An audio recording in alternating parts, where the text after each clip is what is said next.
welcome back to the SportsMax Zone.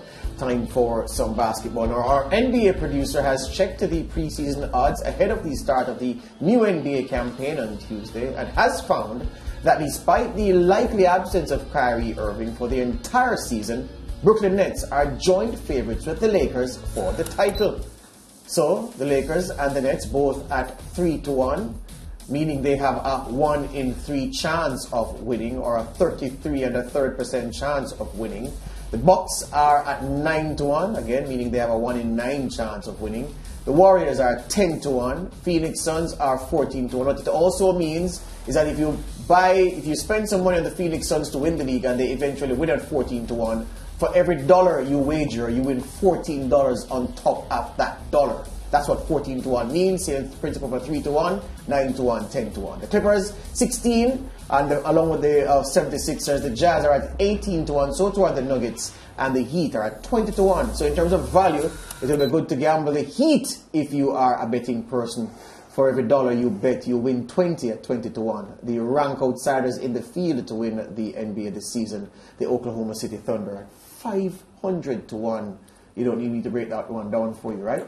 For every dollar you wager, you win 500 if the OKC Thunder land the title. Now, in case you've been under a rock, in a cave, inside a volcano, Kyrie Irving has been sidelined by the Nets top brass. The 29-year-old has not taken the COVID-19 vaccine and as such has been instructed by Nets management to stay away from the team until he does so.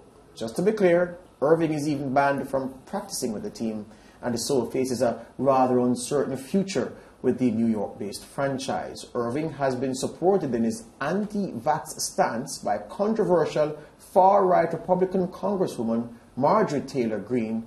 Taylor Greene, the espouser of some extreme and often ludicrous views, did Kyrie no favors when she posted this on social media. She said, "The fascist NBA won't let Kyrie Irving play for refusing a vaccine, but yet they still let Magic Johnson play with HIV." Now, Taylor Greene is the kind of woman who always looks for a patch of limelight to stand in, and the Kyrie Irving situation has given her an opportunity to so do. Well, let that all sink in, right? Kyrie causing chaos for the Nets, an extremist Republican Congresswoman supporting Kyrie and his anti-vax stance, and, the Lakers losing all 6 preseason games. Seems like a good time, don't you think, to call on our NBA analyst, Alistar Albert, for some perspective. And we hear that he may be pressed into service by the Brooklyn Nets at point guard, given the problems that Kyrie has caused for himself. And so Aleister is giving us a preview of the look he'll be adopting when the games are on. And this is the look, Aleister. You'll be sitting in your living room while the Nets play. No problem. I think that's the best position for you to be playing at. That's all right. That's all right. If I could help, I will. But yeah, of course, I'll be watching very intently to see how this season goes for them. There you go. Let's start with the ludicrous bit, only because we have to. The Republican Congresswoman, I'm sure you would have known about her and her deeds. And I'm certain she is one person Kyrie Irving would not want an endorsement from or a co-sign from. But she has not only co-signed Aleister, she's taken over the whole autograph signing ceremony and has gone the whole hog in putting her views out there and comparing this situation to what happened to Magic Johnson. It's absolutely crazy. When your basketball producer contacted me this morning and told me, well, we have this appearance coming on tonight to discuss basketball and Kyrie and everything, I was like, oh gosh, Kyrie again. He's been the topic of the week. The Brooklyn Nets have been the topic of the week. And, it's going to be really difficult to try to talk about this topic because it's been so controversial for so many people. And then towards the end of the conversation, he mentioned this comment that was made by Miss Taylor Greene. And I hadn't even heard it yet. So he sent me the link for me to go check it out. And when I read the article on it, I was absolutely gobsmacked by, what kind of associations he was trying to make, bringing Magic Johnson back into the conversation about playing and not being sat whilst he had HIV and everything. It's just she having an agenda. And I think, when you read the rest of the article and you see, some of the comments that she's made about Nancy Pelosi, assassinations. I'm sure she was probably part of the whole Stop the Steal thing. And of course, I don't want to get political, and I'm not going to put that sort of thing out there. But it's just crazy what was being said, and it, like you said, it does carry no favors. And because of his stance that he's taken, I think if you just take it in isolation for what he's saying, I need some more time. No one should be rushing me to take this vaccine. He has a right to do that. I think most people need to acknowledge that he does have a right to decide whether or not he wants to take the vaccine and take it at the pace that he wants to. But when you're thinking about trying to put a team together that would compete in the NBA season, being the top favorites, by the bookies and everyone to win the championship this year, and everything else, it's like, man, you're letting your team down. And the thing is, Kyrie Irving makes this even more difficult on himself because he has a pattern and he's shown a history of behavior that has taken him away from the team. And most people say availability is the best skill that you could have in a basketball game, being there for the team and being on the court. And right now he's putting himself in a position where he's not there for the team, and maybe me having to come in and step in and play for them. Aleister, there was an outdoor practice session that the Nets had for the benefit of the fans a few days ago. Kyrie appeared there. The bonhomie with him and his teammates looked strong, looked authentic. He appeared happy. He was in a mask. The rest of them were maskless. He was in a mask going through his routine. Consider that, and consider that not every state is like, not every city is like San Francisco or New York, who have the kind of mask mandate that is causing the Nets to require all their players to be vaccinated in order to play in home games. And of course, in California, the situation is the same. So it is that Kyrie could have played away games with the Nets in places not in that part of California. And also he could practice with the team in a mask. All those things were on the table, and perhaps the team could have said, you know what, let's go the whole extent and try to facilitate him as best as possible, even if we think it's ridiculous. So I'm saying all of that to say they could have had him as a man, not activated for home games, practicing with the team in a mask and sanitized and everything else, and traveling to away games, but they chose not to. They chose to tell him from straight up, the riot act was read, stay away until you make up your mind on vaccination. Do you think that was the right decision, given they had another out that they chose not to take? Absolutely. I think the Nets did the absolute right thing, because as we saw with last season and any season in basketball is concerned, chemistry is a major factor for teams trying to compete. You need to have all your guys in as much as possible, playing together, practicing together, and doing as much as they can to kind of gain a rhythm as the season progresses, as they move into the playoffs and try to compete for that championship. Now, of course, he said in his IG live when he came out and said he wanted to speak his piece and speak for himself, he said, when the season was about to start, there was no problems about it. He was promised that, certain exceptions would be made. He'd be able to do what he needs to do. He doesn't need to be vaccinated. And, that was kind of taken away from him. But that's not the NBA's fault. It's the municipality of New York deciding that they needed to do what they need to do for their, citizens and residents, that they need all people in public facilities to be vaccinated or to be wearing masks, etc. And, that was a mandate that came down from government. This supersedes what the NBA or the Nets themselves had chosen for themselves going into the season. So it's either he complies with government's rules or lose his season, lose his paychecks and all that sort of stuff. So I think the Nets were willing to kind of give him that initially, but then they kind of rethought about it and thought, like, we cannot be giving him this level of preferential treatment, because what example are you setting for Cam Thomas, the rookie guard on that team, who's going to probably step in and play a lot of minutes for Kyrie, that, you're going to get preferential treatment when everyone else on the team is trying to do the right thing for the team. And, this guy's, in and out of the squad and all that sort of stuff. And yes, there's seniority and experience, and he's won a championship, and the guys who've been there kind of get preferential treatment. But as a team progresses, they need that camaraderie, they need that rhythm, and guys playing together throughout a whole season. And I think the Nets did the right thing. And I think really what that does, it highlights a level of frustration that the Nets have with Kyrie as well. So, him taking all the time off that he has before and everything, I think that's them just putting their foot down and saying, listen, you have to be here or not, you're not going to be here. Right, and Aleister, you made the example of, players within the Brooklyn Nets team that would be looking up to Kyrie Irving. When we think about NBA and we think about NBA stars, and Kyrie Irving is somebody that comes into the discussion because we know what he's capable of doing and whatnot. So you spoke about the example within the camp. I'm going to make the picture a bit bigger. And the people that support the NBA, just the average man on the street who is also very hesitant to take the vaccine and looks up to Kyrie Irving, supports the Brooklyn Nets, and then has one of his heroes talking about this. How does this, stain just the NBA brand on the whole if they allow him to go ahead and do his own thing?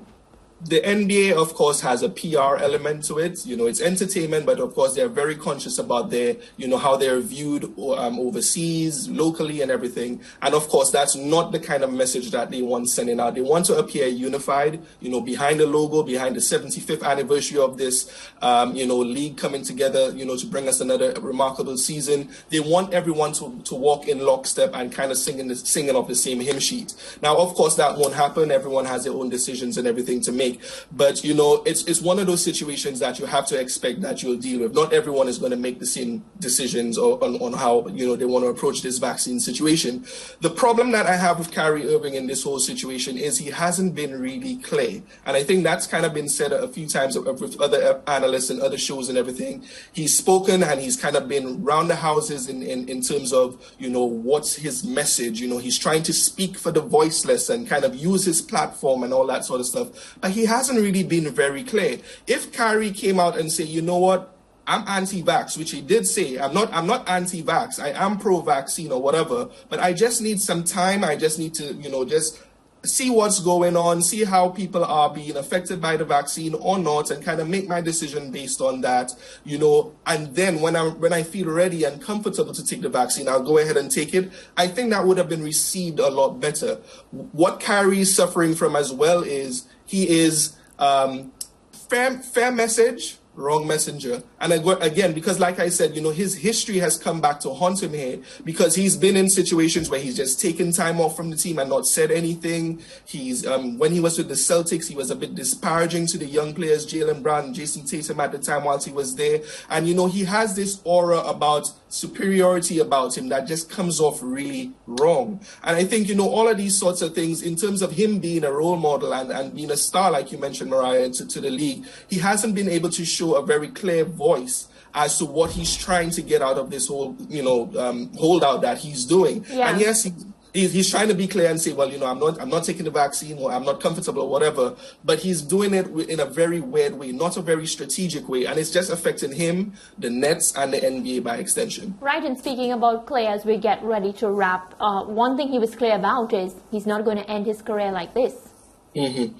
And yeah, he would be dumb if he does that. But again, that leaves open the door that maybe he will take the vaccine, because if you do want to come back and play, what the NBA and the government have said is you need to be vaccinated. So I suppose that means that he will come back at some point when he feels comfortable. And again, that's fair because people have to make their own decisions and take their own time with this vaccine. It hasn't been a very controversial thing. And, fair play to anyone who decides that, they're not ready to take it yet. But if you do decide to do it for the right reasons, etc. And hopefully it means, like he said, he's not going to retire. Hopefully no one forces him to retire because of this. And hopefully he feels comfortable, because I think the league is really looking forward to seeing the Brooklyn Nets go out and try to win a championship this year. Try to see if they could dethrone Milwaukee as the champions in the East and going forward for the chip this year.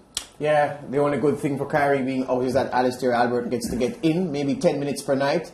If you can average, 5 points, 2 assists, a steal, we'll take that over the course of the early season. I'm good with that. Anything on a little NBA paycheck, I'm good with that, man. Yeah, bring it. Excellent, sir. Mr. 10% is me. All right. All the best to you. We'll talk again, Aleister. Thanks, guys. No problem. Yeah, Whittaker, your views on this issue on Kyrie Irving? Yeah, I was trying to read into what James Harden and Kevin Durant said this week, because both of them were asked about it, and both said they had spoken to him since the Nets announced that they would not permit him to be a part-time player. And I was trying to read into their own feelings. Obviously, they wouldn't tell the press everything that they feel deep inside, but one of the things Durant said was, what's being mad with him going to do? How is that going to help the situation? So I think the issue here is his teammates and how they feel. The Nets have already made a decision about where they stand with him. And it's very disappointing for the Nets that they've had this issue with Kyrie Irving, as Aleister just mentioned. And I agree, he is an adult who is free to make his own decision. But there are consequences based on what is happening now. And I just think that the Brooklyn Nets didn't need this on the eve of the season. Fact of the matter is this. Contrast Kyrie Irving's stance to Andrew Wiggins from the Golden State Warriors, who, like Kyrie, well, he was at a stage where he wasn't going to take the vaccine. And he said he wouldn't be pressured into taking the vaccine.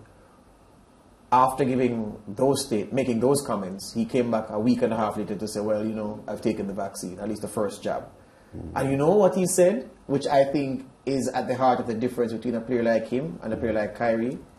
Andrew Wiggins said, look, I don't have generational wealth just yet. Yeah. Meaning, when I retire, my grandchildren won't, there's not enough for my grandchildren to be able to taste what I earned in the NBA. Yes. He's only just come to the league, nowhere near as wealthy as Kyrie Irving, who is, by Wiggins' comparison, is filthy rich. Right. So Kyrie already has generational wealth. He can sit there and he can... Which is why he can do what he's doing. That's the point I'm making. So Wiggins is looking to earn and to build up his crumb into a loaf and to loaves of bread.